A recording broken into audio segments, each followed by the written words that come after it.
welcome. Let me take you through a journey to ABARA. That is a location in eastern Equatorial State of South Sudan. This particular location is approximately 4 degrees latitude north and 32 degrees longitude east.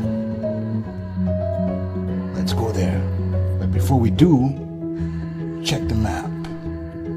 Check where ABARA is, assuming you're coming all the way from a different planet and getting into Earth. This is how you get in. Yep, ABARA is right there. Right there. That's where this location is. It's a tropical savanna, so it's hot and wet all throughout the year. Let's go. This is the center of ABARA. As you can see, it's still developing, or just began to rise.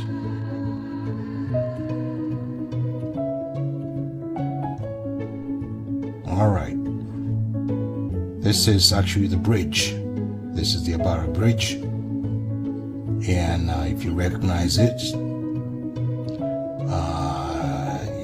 it is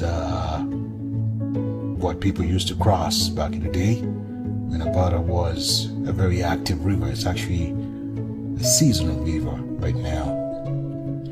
It doesn't actually even have much water. So we're going to take you through that journey.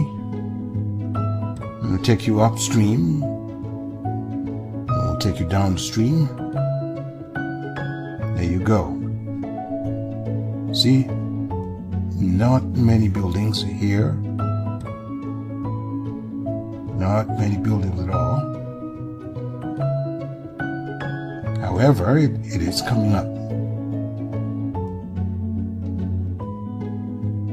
Now, as you can see, this is actually the greenery that you see on the ground. This is where the river is supposed to be when it's actually running, when there's actually water. So this was shot in December, and around this time there's not much. It's not raining, so the likelihood of finding water around this area is slim. Now, let's move on. Let's keep going. We see bananas. Somebody is taking the initiative of planting bananas right by the river banks. There's not much trees, not many trees actually.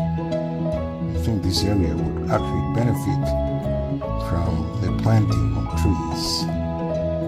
Some of you who are entrepreneurs would probably think of a few ideas.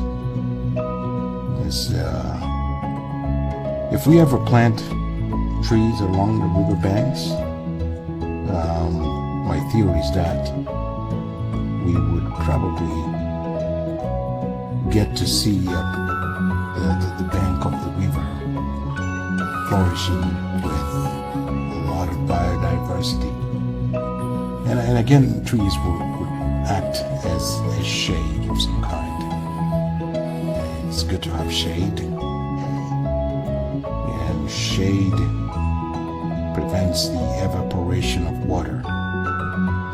And because there's no excess evaporation of water, lots of it is retained in the ground.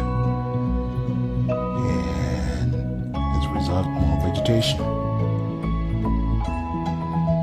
Now here, let's take you upstream. This is the upstream location of ABARA. And we're going to go and fly all through. We'll take you to as close as we can to the upstream. Or rather, I'm hoping that this is where the river, the tributary actually begins. So let's go. I'm not seeing much farmland on the other side. But most people here in this location tend to farm according to season, because there's no water if it's dry. So,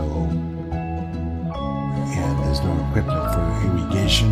So again, for you entrepreneurs out there, this is actually an opportunity to consider implementing some kind of irrigation scheme. And going back to the thought I heard earlier about planting trees along this river bank. I think that when we do that, when we plant trees along the river bank, it might actually cause rain to come. Yeah, there's some scientists and perhaps agriculturalists or hydrogeologists would know this, but where there are trees, there's a rain attraction of some kind.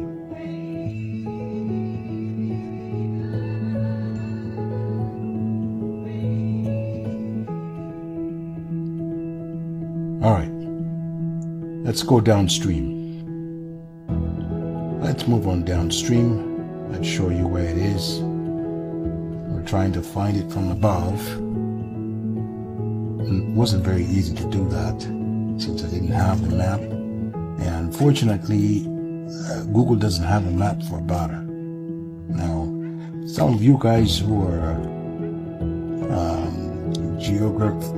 you majored in geography in university, or you are working in that field,